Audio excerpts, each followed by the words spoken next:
लोकसभा की मुस्लिम बहुल 100 प्लस सीटों के लिए बीजेपी का क्या है मास्टर प्लान। भाजपा इस बार के लोकसभा चुनाव में भारी बहुमत मिलने और ऐतिहासिक जीत का दावा कर रही है। प्रधानमंत्री नरेंद्र मोदी ने भी पार्टी कार्यकर्ताओं के सामने भाजपा 370 और एनडीए गठबंधन के लिए 400 पार का लक्ष्य रख दिया है। इस लक्ष्य को हासिल करने के लिए पार्टी अपना जनाधार बढ़ाने का प्रयास कर रही है, बल्कि इस क्रम में अल्पसंख्यक समाज को भी जोड़ने के मिशन में लगी हुई है। भाजपा अल्पसंख्यक मोर्चा के राष्ट्रीय अध्यक्ष जमाल सिद्दीकी ने बताया कि प्रधानमंत्री नरेंद्र मोदी ने अपने 10 वर्षों के कार्यकाल में मुस्लिम समाज की स्थितियों को बदला है, उन्हें बदहाली से निकाला है, उनकी शैक्षणिक, सामाजिक और आर्थिक स्थिति में सुधार आया है। उस वजह से मुस्लिम समाज अब देश की मुख्य धारा से जुड़ गया है, उनके अंदर का डर खत्म हो गया है, उन्हें गुंडा राज से मुक्ति मिल गई है। देश के मुसलमानों के सामने कांग्रेस, सपा, बसपा, आरजेडी और टीएमसी जैसे दल अब पूरी तरह से बेनकाब हो गए हैं। उन्होंने कहा कि मुस्लिम समाज को जिस तरह के नेता की तलाश थी, वो नेता उन्हें प्रधानमंत्री नरेंद्र मोदी के रूप में मिल गया है। उन्होंने कहा कि पहली बार किसी प्रधानमंत्री नरेंद्र मोदी ने पसमानदा समाज को भागीदारी देने का काम किया। क्या मुसलमान इस बार के लोकसभा चुनाव में भाजपा को वोट करेगा? इस सवाल का जवाब देते हुए भाजपा अल्पसंख्यक मोर्चा के राष्ट्रीय अध्यक्ष जमाल सिद्दीकी ने कहा कि इसका ट्रेलर रामपुर और आजमगढ़ लोकसभा उपचुनाव में दिख गया है और अब देश का मुसलमान प्रधानमंत्री मोदी के नेतृत्व में काम करना चाहता है। उन्होंने कहा कि प्रधानमंत्री मोदी ने मुस्लिम महिलाओं को 3 तलाक से मुक्ति दिलाई और मुस्लिम समाज, खासकर मुस्लिम बहनों ने ना दूरी है ना खाई है, मोदी हमारा भाई है के नारे के साथ प्रधानमंत्री नरेंद्र मोदी के साथ जुड़ना शुरू कर दिया है। 65 सीटों पर मुस्लिम वोटर्स की तादाद ज्यादा। आपको बता दें कि भाजपा ने देश भर में 65 ऐसी लोकसभा सीटों का चयन किया है जहां मुस्लिम मतदाताओं की तादाद 35% से ज्यादा है। मुस्लिम बहुल इन 65 लोकसभा सीटों में से सबसे ज्यादा उत्तर प्रदेश में 14 लोकसभा सीट हैं और दूसरे नंबर पर पश्चिम बंगाल है, जहां की 13 लोकसभा सीटों को इसमें शामिल किया गया है। केरल की 8, असम की 7, जम्मू कश्मीर की 5, बिहार की 4, मध्य प्रदेश की 3 और दिल्ली, गोवा, हरियाणा, महाराष्ट्र और तेलंगाना की 2-2 लोकसभा सीट इस लिस्ट में शामिल हैं।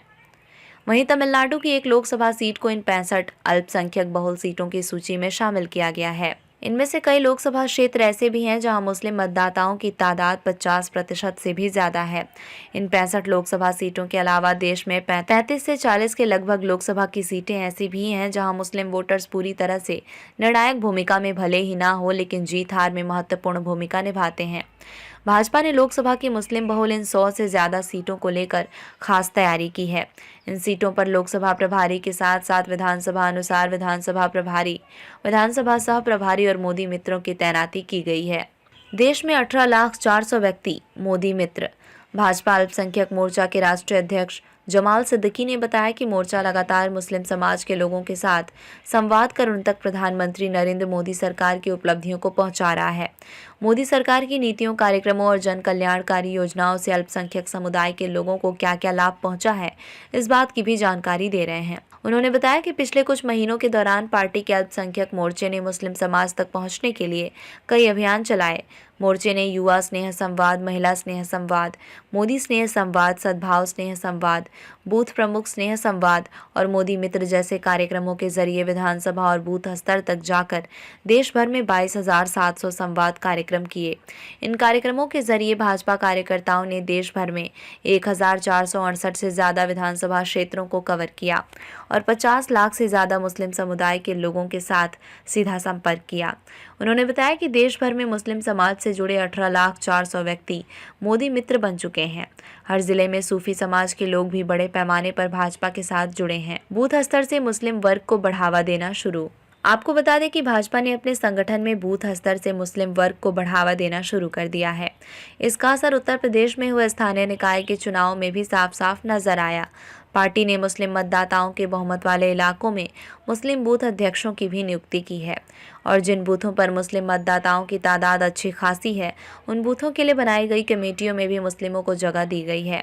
भाजपा की कोशिश है कि सभी वर्गों के लाभार्थियों के साथ साथ मुस्लिम समाज के भी ऐसे सभी लाभार्थियों तक पहुंचा जाए जिन्हें केंद्र की मोदी सरकार अथवा राज्य की भाजपा सरकार की कल्याणकारी योजनाओं का किसी न किसी रूप में लाभ मिला है। क्या नसीहत दे रहे पीएम मोदी? दरअसल प्रधानमंत्री मोदी लगातार विरोधी दलों पर तुष्टीकरण की राजनीति करने का आरोप लगाते हुए सबका साथ, सबका विकास, सबका विश्वास, सबका प्रयास के एजेंडे के साथ देश में रहने वाले सभी लोगों के विकास के लिए काम करने की बात करते रहे हैं, चाहे वो समाज के किसी भी तबके या धर्म से जुड़े हो। भाजपा की बैठक में भी पीएम मोदी पार्टी नेताओं और कार्यकर्ताओं को वोट की चिंता किए बगैर समाज के सभी तबकों के साथ संवाद करने की नसीहत देते रहे हैं। मोदी सरकार की उपलब्धियां और